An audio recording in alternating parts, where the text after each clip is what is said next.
apa kabar? Senang sekali saya Alma Rosana hadir untuk menjumpai pemirsa selama 30 menit ke depan dalam program Proaktif. Program Proaktif ini akan mengangkat kegiatan tentang seorang anggota DPR di Provinsi Jawa Tengah di daerah pilihannya. Nah, di episode pertama ini saya berkesempatan untuk mendampingi Bapak Andang Wahyu Triyanto yang merupakan anggota DPRD Provinsi Jawa Tengah di Komisi B, dan Kabupaten Jepara inilah merupakan dapilnya.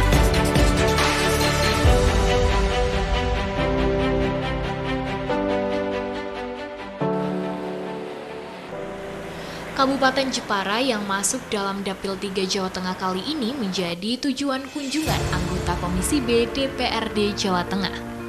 Meninjau pembangunan di sejumlah titik serta menyambangi dan berdiskusi bersama konstituen. Titik pertama kunjungan kali ini ada di Desa Buaran, Kecamatan Mayor. Di desa ini telah selesai proyek betonisasi jalan desa sepanjang kurang lebih 235 meter.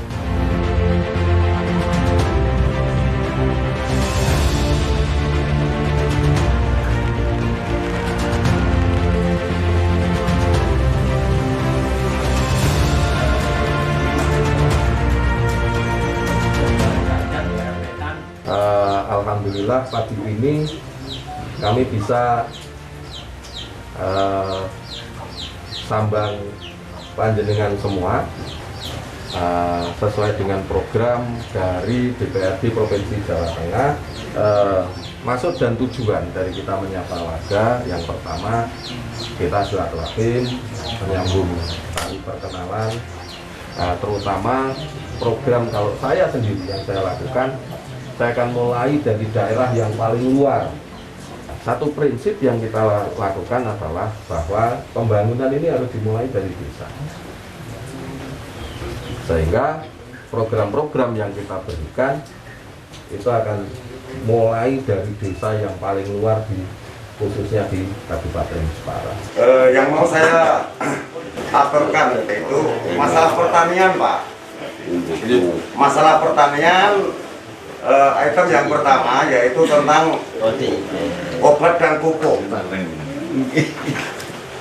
Di tahun ini, sekitar 2 tahun ini, masalah yaitu pupuk dan obat-obatan ya, itu terlalu sulit, Pak. Sulit didapatkan, juga harganya ini juga melonjak. Yang kedua juga hasilnya, Pak. Di sini mayoritas untuk wilayah RW 04 di Kebel juga Buaran banyak sekali yang menanam yaitu kencur, Pak. 2 tahun ini harga kencur anjlok total. Bagaimana caranya supaya ini hasil pertanian di desa itu harga jualnya itu bisa meningkat, obat-obatan itu bisa terjangkau dengan kemampuan warga petani. Ya, terima kasih. Jadi memang sekarang ini kami dari Komisi B kemarin sudah konsultasi ke Jakarta. Jadi memang sekarang ini permasalahan dari pupuk ini tidak akan selesai karena memang kebutuhan akan pupuk kimia itu terus meningkat. Ya, dan kemudian yang mesti harus dilakukan, kita ini sekarang mendorong untuk pemerintah harus mengembangkan dan mengembalikan ke pupuk organik. Nah, sekarang ini justru ketergantungan akan pupuk kimia itu menjadikan nanti tanahnya semakin tidak subur. Yang kedua, subsidi pupuk ini pelan-pelan harus dicabut malah. Tapi yang mesti harus dijagani, sekarang ini lagi dibahas, Pak, di Komisi 4 DPR RI, yaitu patokan harga. Nah, pemirsa, ini tadi Pak Andang telah berdiskusi nih dengan warga dari Desa Buaran. Aspirasi apa aja sih tadi yang diberikan oleh para warga, Pak? Ya, jadi hari ini kita melaksanakan fungsi, salah satu fungsi Dewan sebagai itu fungsi pengawasan dan juga menyerap aspirasi dari masyarakat. Di dalam pengawasan kita melihat dan juga melakukan pengecekan fisik atas apa yang sudah dilakukan, apa yang menjadi tugas dari kita untuk memberikan aspirasi dan program-program pemerintah yang sudah dilakukan di desa. Yang kedua, kita menyerap aspirasi dari masyarakat.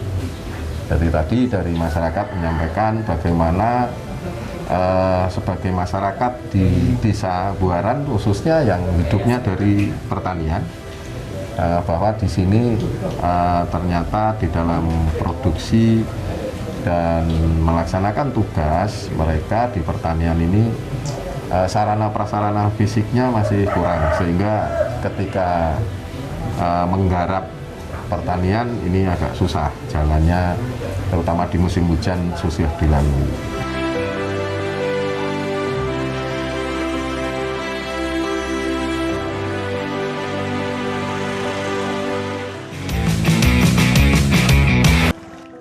Selesai dari Desa Buaran, tim bergeser ke Desa Rengging, Kecamatan Pecangaan. Di desa juga telah selesai pekerjaan drainase sepanjang 280 meter. Sambang warga, diskusi, dan mendengarkan aspirasi masyarakat juga menjadi agenda kunjungan. Jadi RPJMD, Rencana Pembangunannya Jawa Tengah itu dengan menitik beratkan dan mengutamakan sektor pertanian. RT 21 ini kan terus terang yang listrik itu sangat kurang karena di seberang sana itu cuma satu untuk banyak. Jadi kalau bisa mohon bantuan untuk tiang listrik.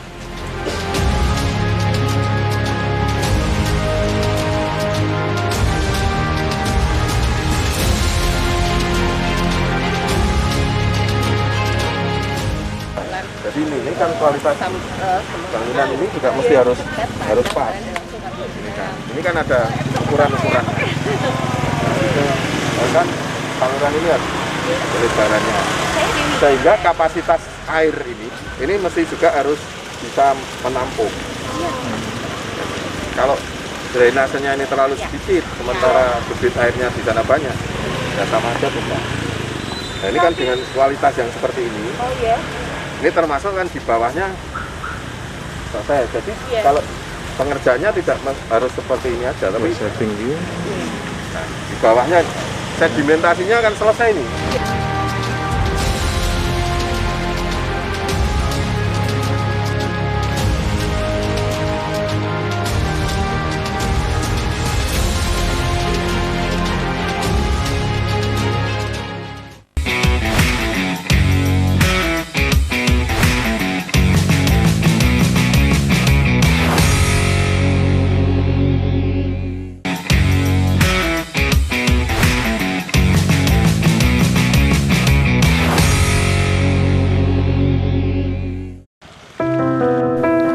Masih di Desa Rengging, kami sedikit bergeser ke kebun durian yang diolah oleh BUMDes setempat.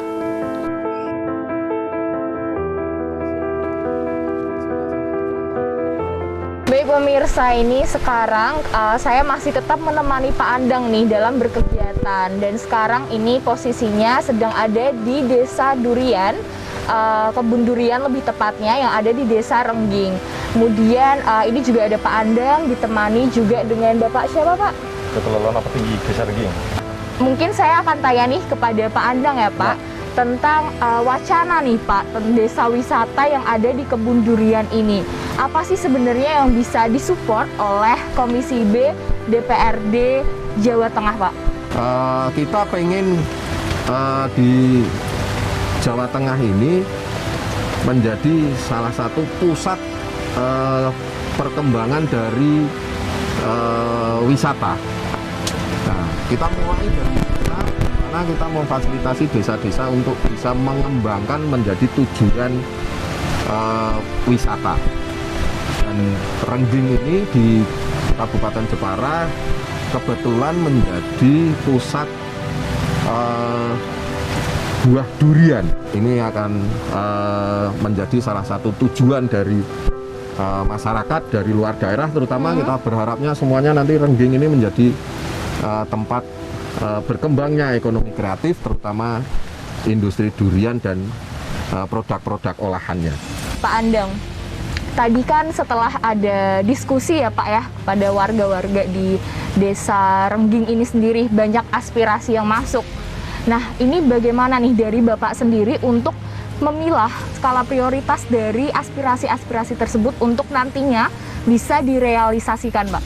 Ya, jadi untuk pengembangan kita akan mencoba membawa aspirasi dari masyarakat, terutama di daerah-daerah yang mempunyai yang akses secara infrastrukturnya masih agak susah. Sementara desa-desa tersebut punya potensi besar. Salah satunya di Desa Rengging ini, potensinya besar. Ini kita duduk di saung di salah satu kebun durian yang nanti akan dikelola oleh teman-teman BUMDes di sini, yang akan menjadi pusatnya perkembangan dari desa wisata Rengging. Nanti kita akan mencoba infrastruktur untuk menuju ke arah Rengging ini harus selesai dengan baik. Kemudian nanti ditata, kemudian bagaimana kita mempromosikan potensi durian di Rengging ini.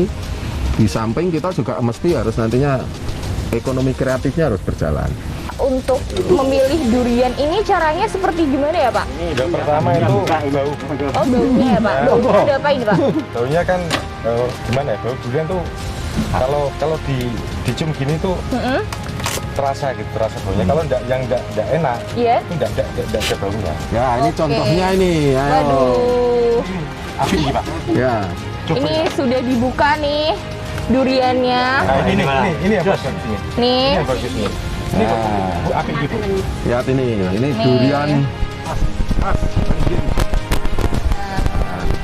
Nah, salah satu cirinya di sini, ini lihat, dagingnya tebal. Nah, isinya itu kecil sekali nih.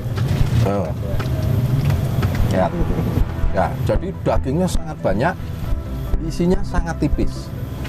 Ini salah satu ciri juga jadi di sini dari kontur tanah, kemudian ketinggian dari air laut dan seterusnya, di samping bibit tanaman durian juga di sini dari nenek moyangnya memang punya khas di sini yang sangat sesuai dengan daerah di mana ditanam, sehingga hasilnya durian yang sangat.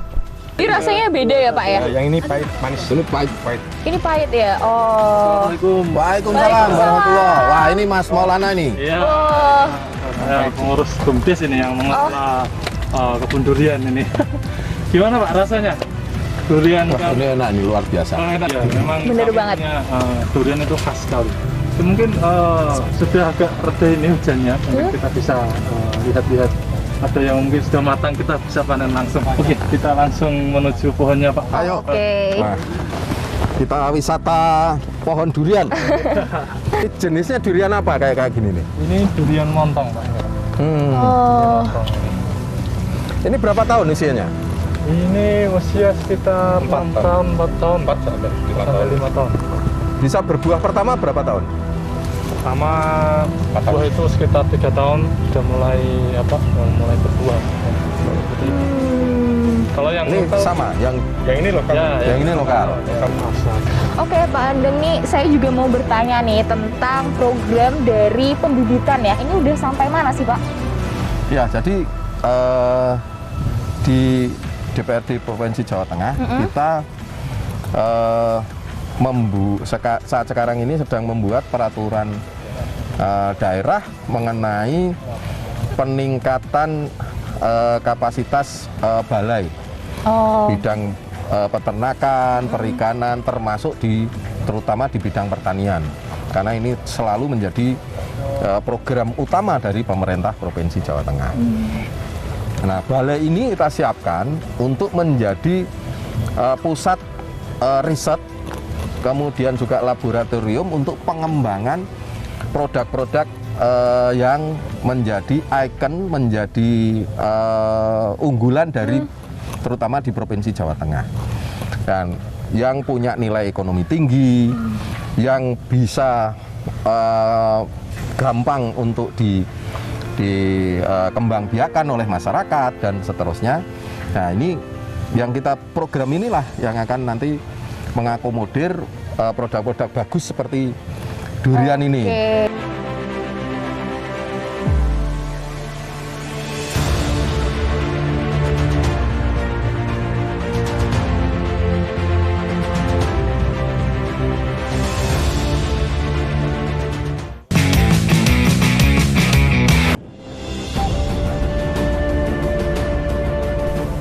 Setelah beristirahat sejenak, malam harinya kegiatan dilanjutkan dengan diskusi bersama warga desa Kuasen.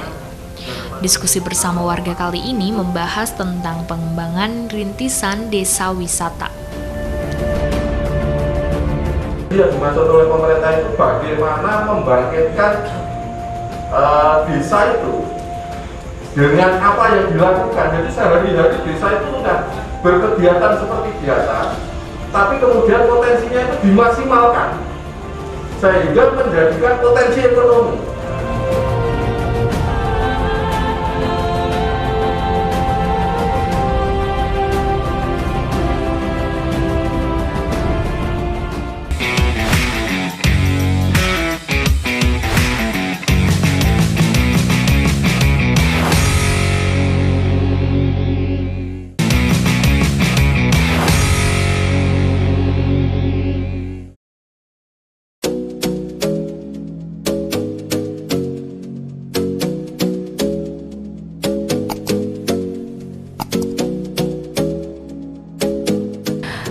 Pagi ini saya diajak sama Pak Andang nih buat melakukan aktivitas yang menyehatkan, yaitu olahraga. Di sini juga Pak Andang akan mengajak masyarakat sekitar, dan spesial lagi nih ada Ibu Andang. Halo Ibu, selamat pagi. Ini pagi-pagi nih emang aktivitas yang menyehatkan nih harus olahraga ya Bu ya. Oke, ini kita langsung aja nih tanya sama Pak Andang. Kita sambil jalan aja ya Pak ya. Pak Andang, ini nanti yang ikut ini bakal ada siapa aja sih Pak? Terus rutenya nih dari mana, finishnya juga sampai mana nih Pak? Ya, pagi ini kita mau bersepeda aja, tidak jauh, tapi karena cuacanya juga hujan. Tapi pagi ini kita juga ada undangan ini dari masyarakat. Iya. Ajak bersepeda bareng di Desa Pekalongan. Oke. Kecamatan Batu Alit. Nah, di sana teman-teman Pok Darwis ini yang menyelenggarakan. Kita juga belum tahu berapa pesertanya. Oke. Dengan moga-moga juga banyak masyarakat yang mau ikut bersepeda. Oke, ya udah kalau gitu nih Pak, Bu, kita langsung aja ya naik sepeda menuju ke lokasi startnya ya. Ya.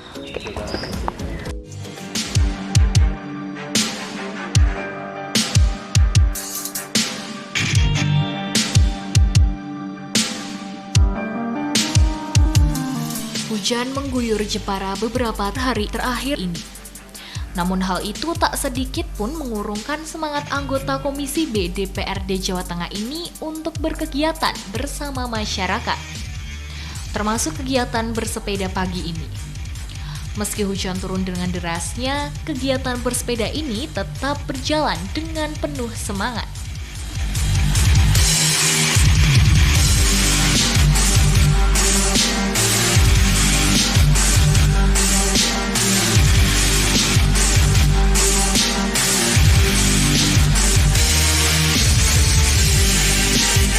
Kita sudah sampai di garis finish. Saya bersama Pak Kepala Desa Pekalongan. Suka goes terus, ini hujan-hujan goes terus, kenapa nih Pak? Pertama kita memang suka goes. Kedua karena kita untuk akraban persaudaraan goes tidak dilupakan.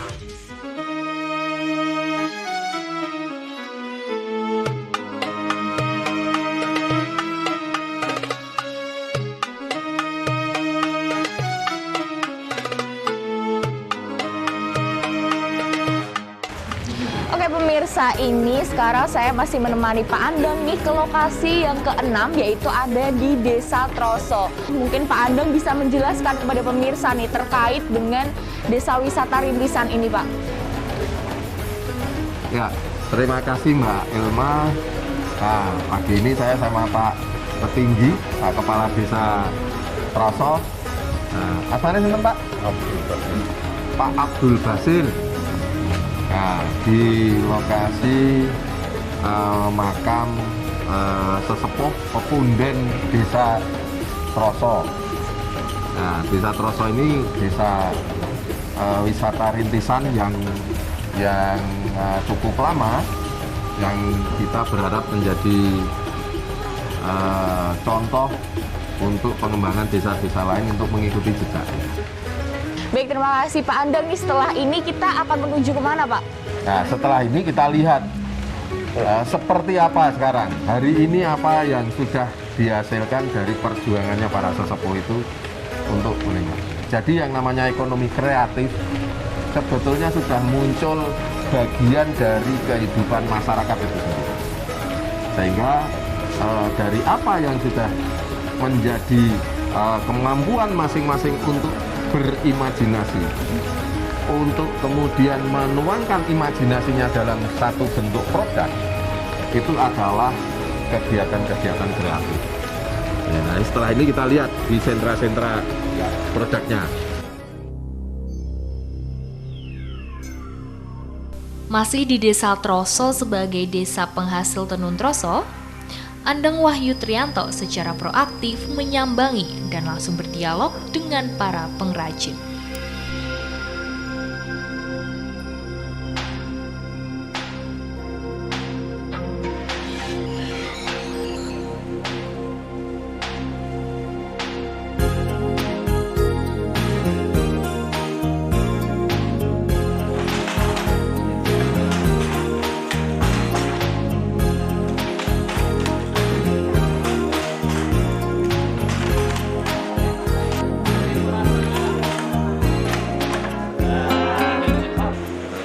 Semua begitu melaksanakan ini bisa langsung bisa menjalankan.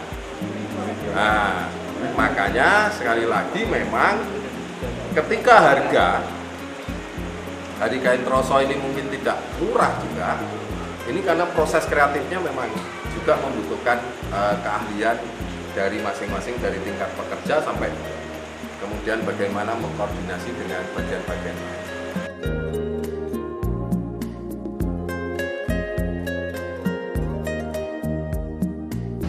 Oke pemirsa, tadi saya Pak Andang juga ditemani nih oleh bapak-bapak. Kita melihat bagaimana proses dari pembuatan kain troso ini ya Pak ya. Nah tadi kalau menurut cerita ini Pak, karena kain troso ini sudah lama ya Pak. Nah apakah sebenarnya desa Troso ini dengan memiliki kain troso ini bisa menjadi percontohan Pak untuk daerah lainnya? Ya, kalau melihat dari awal cerita, berarti kan kain troso ini merupakan satu produk yang bisa bertahan, kan? Bukan hanya puluhan tahun, tapi di sini malah sudah ratusan tahun. Ini menjadi bagian dari kehidupan masyarakat. Bagaimana masyarakat di desa Troso ini bisa bertahan hidup, ini menjadi contoh bahwa memang daerah-daerah itu masing-masing daerah harus mengembangkan kearifan lokal. Ini selalu menjadi satu kebanggaan, selalu harus mau mempertahankan. Dan akhirnya proses-proses kreatif ini dengan perkembangan yang ada kan, perkembangan di awal kain troso sampai sekarang ini kan motifnya juga berkembang baik dari ide-ide kreatif masyarakat yang ada di situ. Nanti ini akan kita dorong. Pameran baik online maupun pameran fisik kita akan genjot lagi, dan pemerintah harus hadir untuk membantu mempertahankan dan mengembangkan apa yang sudah dimulai oleh masyarakat. Oke, Pak Andang terima kasih, Bapak terima kasih. Nih saya mau lanjut lihat-lihat, tapi sebelumnya saya mau pamit dulu nih Pak sama pemirsa. Terima kasih sudah mengikuti Pak Andang ya selama 2 hari ini berkegiatan. Nah pemirsa, sampai jumpa di episode selanjutnya di Proaktif, dan jangan lupa tetap patuhi protokol kesehatan. Selamat datang di Jepara.